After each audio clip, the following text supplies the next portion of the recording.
Okay, so now अब हम बात करते हैं, पेज नंबर 32 ओपन कर लीजिए, that is function of flower. Function of flower की बात कर लेते हैं। हाँ, ये हम पढ़ चुके हैं, समझ चुके हैं फ्लावर में। So function of flower, functions क्या होते हैं फ्लावर के, क्या काम आते हैं flower. The most important function of a flower is to produce fruits and seed. सबसे इम्पॉर्टेंट काम क्या होता है फ्लावर का कि वो एक फ्रूट को प्रोड्यूस करे या फिर एक बीज को प्रोड्यूस करे। Seeds are use for food and reproduction. Seeds बीज किस लिए यूज़ होते हैं, फूड के लिए और रिप्रोडक्शन प्रोसेस के लिए, मीन्स नया प्लांट लगाने के लिए। Most of the plants that we see are the flowering plant. ज़्यादातर हम जो प्लांट देखते हैं वो फ्लावरिंग प्लांट होते हैं, इंक्लूडिंग द गार्डन प्लांट। जो हमारे गार्डन में लगे होते हैं वो जनरली फ्लावर प्लांट होते हैं। बहुत ही कम होंगे ऐसा कि हमने कोई एक फ्रूट का प्लांट देखा हो जिसमें एक फ्लावर लगा हो देन वो चेंज हो गया हो फ्रूट में। तो ऐसा बहुत रेयर केसेस में हम देख पाते हैं कि अगर हम घर में जनरली देखते हैं तो गार्डन में हम हमेशा फ्लावर का ही प्लांट लगाते हैं, तो हम वही प्लांट को देखते हैं। Gardener always grow the plants according to the season. तो जो गार्डनर होता है, जो बगीची का ध्यान रखता है, वो हमेशा हमने देखा है कि वो कैसा प्लांट ग्रो करते हैं सीजन्स के अकॉर्डिंग। मीन जैसा सीज़न होगा, जैसे अगर रेनी सीज़न है तो रेनी सीज़न के अकॉर्डिंग वो फ्लावर्स लगाते हैं, और अगर समर सीज़न है तो समर सीज़न के अकॉर्डिंग, विंटर है तो विंटर के अकॉर्डिंग। इसी तरह वो फ्लावर्स को सीजन्स अकॉर्डिंग लगाते हैं और उनकी देखभाल करते हैं। Different plants have different times for flowering. हर एक प्लांट का एक अलग टाइम होता है ग्रो करने का और खिलने का। जैसे कुछ प्लांट्स रात में खिलते हैं, कुछ सूरज की तरफ फेस करके खिलते हैं, कुछ बारिश में खिलते हैं। तो इस तरीके से डिफरेंट डिफरेंट टाइम होता है फ्लावर्स का खिलने का। तो flowers make a sweet juice called nectar. जो एक फ्लावर होते हैं वो एक बहुत ही स्वीट मीठा जूस बनाते हैं जिसको क्या बोला जाता है, nectar. We can recognize the flower for their scents even with our eyes closed.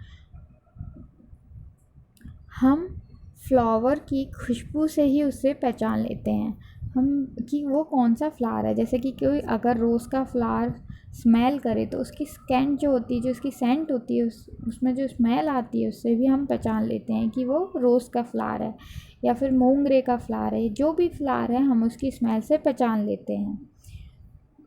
Aroma of flower. Aroma is the scent of the flower to attract the insects and pollinators. Aroma क्या होता है, flowers का जो aroma होता है एक तरह की सेंट होती है। वो क्या करते हैं, इंसेक्ट जो कीड़े होते हैं उनको अट्रैक्ट करते हैं अपनी तरफ। जो उसकी स्मेल होती है उससे वो कीड़े उन फ्लावर्स की तरफ खिंचे चले आते हैं। जैसे कि हो गया हमारा हनी बी हो गया, और कुछ बर्ड्स भी होती हैं जो फ्लावर्स के सेंट से अट्रैक्ट होती हैं, जैसे कि हमिंग बर्ड होती है, एंड हमारे इंसेक्ट्स में बटरफ्लाई जो है वो, एंड पॉलिनेटर्स। पॉलिनेटर्स क्या होते हैं अभी हम समझेंगे।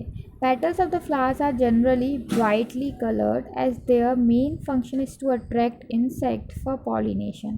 पेटल्स जो होते हैं, जो पंखुड़ियाँ होती हैं फ्लावर की, वो जनरली बहुत चमकीले रंग की होती हैं। ऐसा क्यों होता है, क्योंकि उनका मेन काम होता है कि अपनी तरफ जो कीड़े हैं, जैसे कि हनी बी हो गया या फिर जो नेक्टर सक करती हैं, बटरफ्लाइज हो गई, वो क्या करते हैं, इंसेक्ट को पॉलिनेशन के लिए अट्रैक्ट करते हैं। पॉलिनेशन क्या होता है, transfer of pollen grains from the stem to the stigma is called pollination. Pollination मैंने भी बताया था कि हमारे प्लांट में जो फ्लावर होता है उसमें दो पार्ट होते हैं, एक मेल पार्ट एक फीमेल पार्ट। तो मेल पार्ट हमारा स्टेमन होता है, फीमेल पार्ट हमारा स्टिग्मा होता है। तो जो पॉलिनेशन प्रोसेस होती है उसमें जो पॉलिनेटर्स होते हैं, मीन्स जो पॉलन ग्रेन्स को इधर उधर करते हैं। इससे क्या होता है, जो पॉलन ग्रेन्स होते हैं वो स्टेमन से होकर, स्टेमन से निकल कर किस में चले जाते हैं, हमारे स्टिग्मा में चले जाते हैं। उससे क्या होता है, पॉलिनेशन प्रोसेस होती है। मीन्स न्यू प्लांट के लिए जो शीड है वो बनता है। तो इसको हम क्या बोलते हैं, पॉलिनेशन प्रोसेस। फ्लावर का यूज़ किस तरीके से होता है, फ्लावर्स का बहुत तरीके से यूज़ किया जाता है। There are many uses of flowers. Flowers are use as a medicine, दवाइयों की तरह, जैसे नीम, रोज़ पेटल्स, गुलकंद दवाई जैसे गुलकंद सुना है, रोज़ पेटल्स, या फिर रोज़ वाटर की तरह, नीम की तरह। नीम का हम मेडिसिन में यूज़ करते हैं। We can get colours from many flowers like marigold, zinnia etcetera. हमें बहुत सारे फ्लावर्स से हमें कलर भी बनते हैं, जैसे कि मैरीगोल्ड से येलो, ऑरेंज, जेनिया से। इस तरीके से काफ़ी सारे प्लांट्स होते हैं जिनकी मदद से डिफरेंट डिफरेंट कलर्स तैयार होते हैं। Some flowers are use to make scent like rose, champa and jasmine. कुछ फ्लावर्स ऐसे होते हैं जिनसे सेंट भी बनती है। सेंट परफ्यूम जो होता है हमारा लगाने वाला, जिसमें अच्छे से स्मेल आती है फ्लावर जैसी, वो भी कभी फ्लावर से ही बनाए जाते हैं, जैसे कि रोज़ हुआ, चंपा हुआ, जैस्मिन जो हमारा मोगरा होता है, वो सारे प्लांट्स भी फ्लावर से बनते हैं। Flowers are use for decoration during festivals. तो फूल जो होते हैं वो फेस्टिवल्स के टाइम पर भी यूज़ किए जाते हैं, डेकोरेशन करते हैं, उनसे सजावट करते हैं घर की।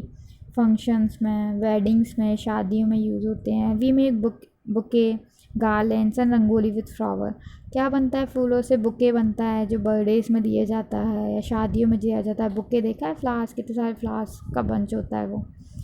एंड गार्लैंड जो माला होती है फूलों की, उसको गार्लैंड बोलते हैं। एंड रंगोली, तो फ्लावर से हम रंगोली भी बनाते हैं ओकेजन्स पर। तो हमें एक चीज़ नोट करनी है जो कि बहुत इम्पॉर्टेंट है, जो फूल बेचने वाले होते हैं उनको हम क्या बोलते हैं इंग्लिश में? तो इंग्लिश में हम फूल बेचने वालों को या जो फूल देते हैं उनको बोलते हैं, people who sell flowers are called florist. ये मैंने स्टार्टिंग में ही बताया था, फ्लोरिस्ट, अगर ध्यान हो तो वार्म अप एक्टिविटी में था। तो जो फ्लोरिस्ट होता है वो हमें क्या देता है? फ्लावर्स देते हैं। तो आपका ये चैप्टर यहीं पर एंड हो रहा है।